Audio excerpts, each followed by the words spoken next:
요한복음 19장 31절부터 42절 말씀입니다. 유대 사람들은 그날이 유월절 준비일이므로 안식일에 시체들을 십자가에 그냥 두지 않으려고 그 시체의 다리를 꺾어서 치워달라고 빌라도에게 요청하였다. 그 안식일은 큰 날이었기 때문이다. 그래서 병사들이 가서 먼저 예수와 함께 십자가에 달린 한 사람의 다리와 또 다른 한 사람의 다리를 꺾고 나서 예수께 와서는 그가 이미 죽으신 것을 보고서 다리를 꺾지 않았다.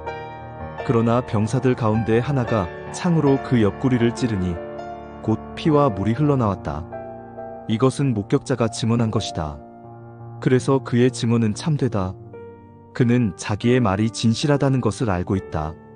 그는 여러분들도 믿게 하려고 증언한 것이다.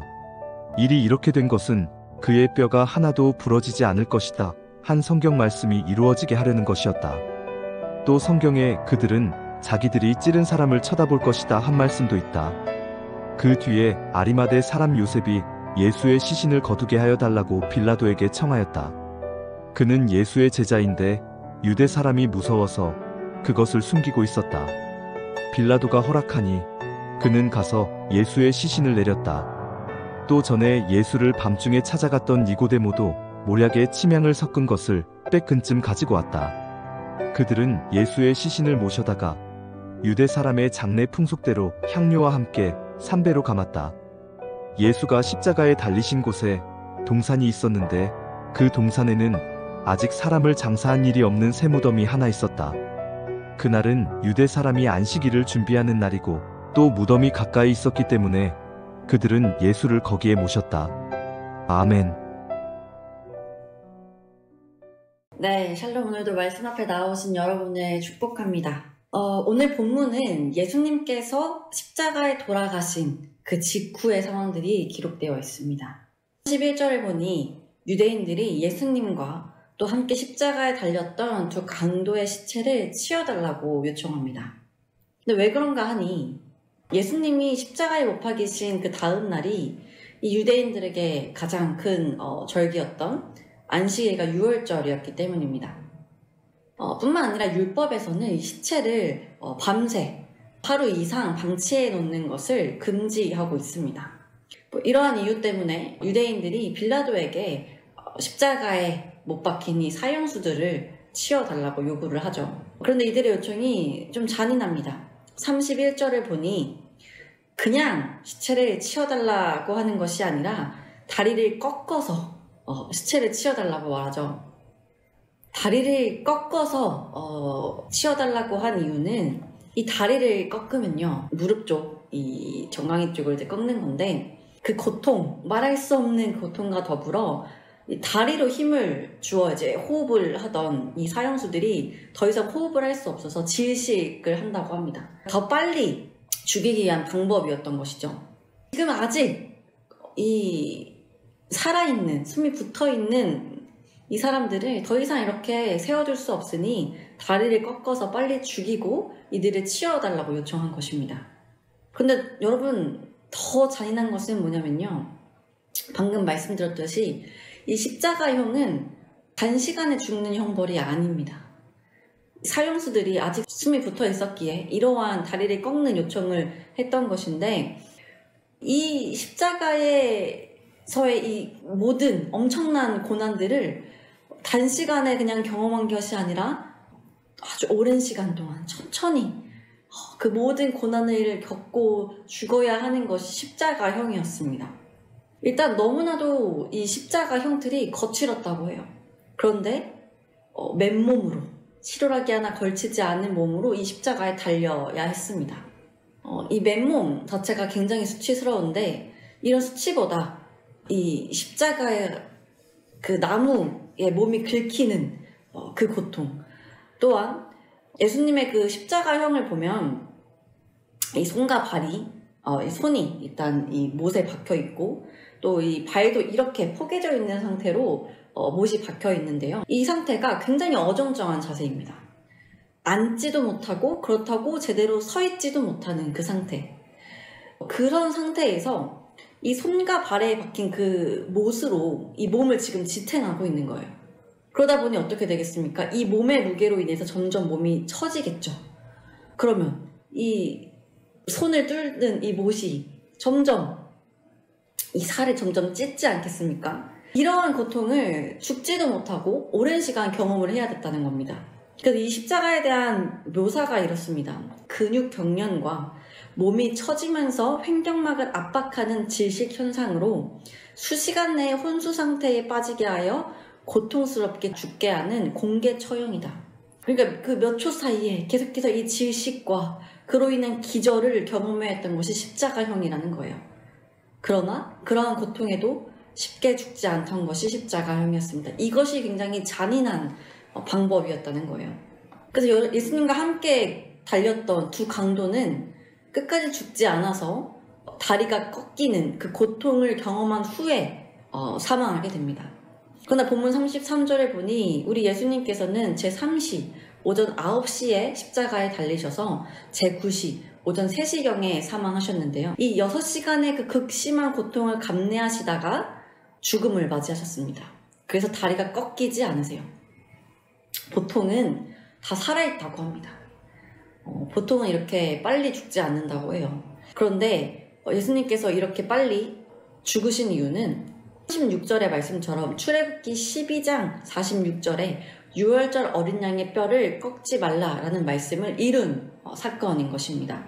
그러나 이 로마 군병들은 정말 예수님이 죽었는지 확인할 필요가 있었겠죠. 그래서 로마의 한 군인이 예수님의 옆구리를 찔러서 정말로 죽었는지를 확인합니다. 이때 피와 물이 쏟아지며 예수님이 정말로 죽으셨음이 확인되죠. 이 말씀 역시 37절의 말씀과 같이 스가랴에서도 이미도 예언된 말씀이었습니다.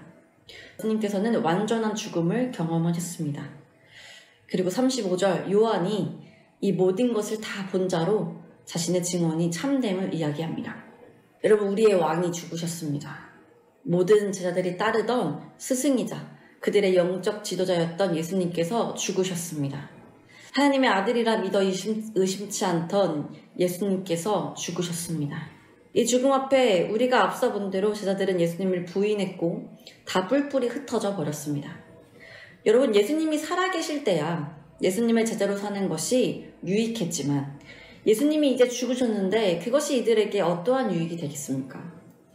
오히려 예수님의 제자로 자신들의 정체성을 계속 드러내고 살아갔다가는 십자가형을 받은 극악무도한 사형수를 따르는 일이라고 세상에 말하는 꼴이고 또 반로마적인 사상을 지닌 자라는 것을 나타내는 일이었던 것이기에 이들에게 전혀 유익할 것이 없었습니다.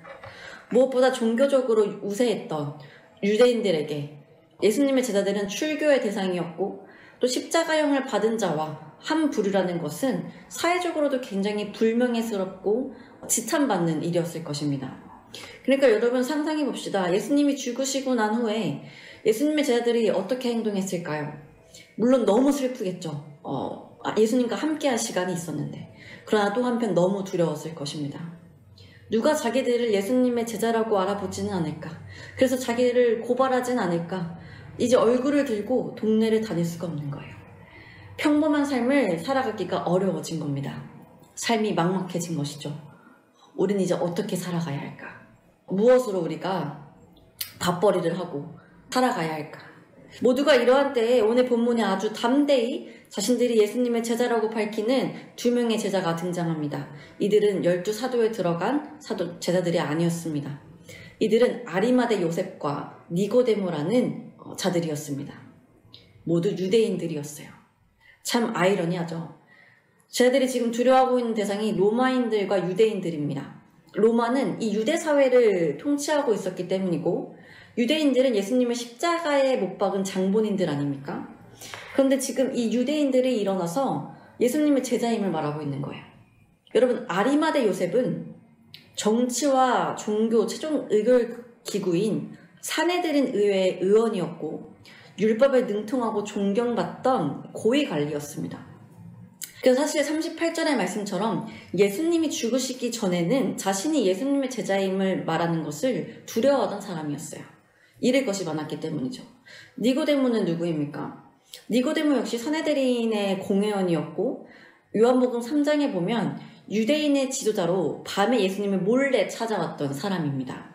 이처럼 예수님의 죽으심 이전에는 오히려 제자로 나서지 못했던 자들이 예수님의 죽으심 이후에는 당당히 빌라도에게 찾아가서 예수님의 십체를 요구하고 예수님의 장사를 위해 모략과 침향을 가져오는 일을 행합니다.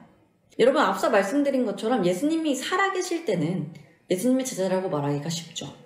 그러나 예수님이 죽으신 이후에는요, 자신들의 안위를 위해서 오히려 베드로처럼 예수님의 제자가 아니라고 부인하는 것이 더 쉽다는 거예요. 예수님의 제자임을 부끄러워하고 부인하는 것이 더 마땅한, 좀 더 자연스러운 반응이라는 것입니다. 그러나 이들은 오히려 예수님의 죽으심 이후에 자신들이 예수님의 제자임을 당당히 밝힙니다. 이들은 가난하여 잃을 것이 없던 제자들과는 달리 잃을 것이 너무도 많던 자들이었습니다. 자신들이 누리고 있던 공회원의 자격을 잃을 수도 있고, 또 자신들이 쌓아왔던 명성과 지위, 또한 그로 인해 누려왔던 물질을 잃을 수도 있었습니다. 그러나 이 모든 것들이 다 잃어져도, 이 모든 것들이 자신들에게 다 사라져도 상관없다라는 그 담대함으로 이들은 예수님의 제자임을 밝힙니다. 모두가 저버린 예수님 앞에, 모두가 예수님의 제자임을 숨기고 부끄러워하는 그때 이들은 자신을 예수님의 제자라고 밝힙니다. 그래서 성경에 보면 나와 내 말을 부끄러워하면 인자도 그 사람을 부끄러워한다는 말씀이 있습니다. 이들은 모두가 예수님과 예수님의 말씀을 부끄러워하는 시대적 분위기 속에 예수님을 당당히 자신들의 그리스도라고 밝힌 자들이었습니다. 특별히 아리마대 요셉은 예수님을 자신이 사두었던 무덤에 정성스럽게 장례하고, 니고데모는 모략과 침향을 무려 100리트라 왕의 장례에 사용할 만큼 많은 양을 가지고 예수님의 장례를 치릅니다. 여러분, 이들의 모습이 어떻습니까? 참 멋있지 않습니까? 예수님의 수제자라고 불리던 제자들도, 또 예수님의 살아생전 자신들이 예수님의 제자라고 막 말하고 다녔던 자들도 다 떠나간 그 자리에, 비록 예수님이 살아계실 때는 믿음이 없어서 자신들이 예수님의 제자임을 숨기고 또 밤에 몰래 예수님을 찾아갈 수밖에 없었지만, 예수님이 그리스도이심을 이들은 굳게 믿고 있었기에 공개적으로 예수님이 죽으신 이후에 자신들은 예수님의 제자라고 그렇게 당당하게 밝히며 예수님의 장례를 치는 유일한 예수님의 제자들이 되었습니다. 사랑하는 여러분, 사순절을 지나는 지금 여러분들은 예수님의 어떠한 제자입니까? 여러분들이 움켜쥔 그 삶의 조건들을 지키기 위해 예수님을 부인하는 제자입니까? 아니면 내 모든 것을 다 잊는다 해도 나를 위해 죽으신 그 예수님을 부인할 수 없는, 그래서 세상 앞에 당당히 나는 예수님을 믿는 자라고 말하는 예수님의 제자입니까? 바라기는 지금 우리의 믿음이 예수님이 죽으시기 전 아리마대 요셉과 니고데모처럼 그렇게 예수님의 제자임을 좀 숨기고 밤에 찾아갈 만큼 소심한 그런 믿음의 모습일 수 있겠으나, 결국 믿음의 진보를 이루어서 예수님의 제자로 당당히 선 이들과 같이 우리의 믿음도 지금보다 점점 더 자라나서 언제 어디서나 또 어떠한 상황에서도 우리가 예수님의 제자임을 당당히 밝힐 수 있는 그러한 자들이 되시기를 간절히 소망합니다. 그래서 마침내 우리가 정말 부끄러워하지 않은 그 예수님께서 또 우리에게 나타나 나도 너를 부끄러워하지 않는다고 그렇게 말씀하실 수 있는 우리의 모습이 되기를 소망합니다. 함께 기도합시다. 하나님, 오늘도 말씀으로 하루를 시작하게 하시니 감사합니다. 주님, 오늘 말씀을 통해 십자가에서 죽으신 예수 그리스도의 죽으심을 묵상하였습니다. 주님, 그 십자가 고통을 참으시며 그 모든 수치를 참으시며 우리를 구원해 주신 그 은혜에 감사드립니다. 그러나 주님, 우리가 주님의 은혜에 감사하면서도 우리의 일상에서는 그 주님을 외면하고 모른 척하는 자들로 살아가고 있는 것은 아닌지 돌아보기 원합니다. 예수님의 죽으심 앞에 예수님을 떠나갔던 제자들처럼 우리 역시 그리 대단하지 않은 우리의 유익과 안위를 위해 사람들 앞에서 제대로 된 신앙인의 모습으로 살아가지 못하고 있는 것은 아닙니까? 주님, 자신들의 명예와 지위, 물질이 있는 것도 사람들의 시선도 개의치 않고 예수님의 제자로 당당히 섰던 아리마대 요셉과 니고데모의 모습이 우리가 되기를 소망합니다. 우리가 정말 예수 그리스도의 십자가 사랑을 기억한다면 어떠한 이유, 어떠한 상황에서든지 나의 유익을 내려놓고 예수님의 제자임을 드러내며 살게 하여 주옵소서.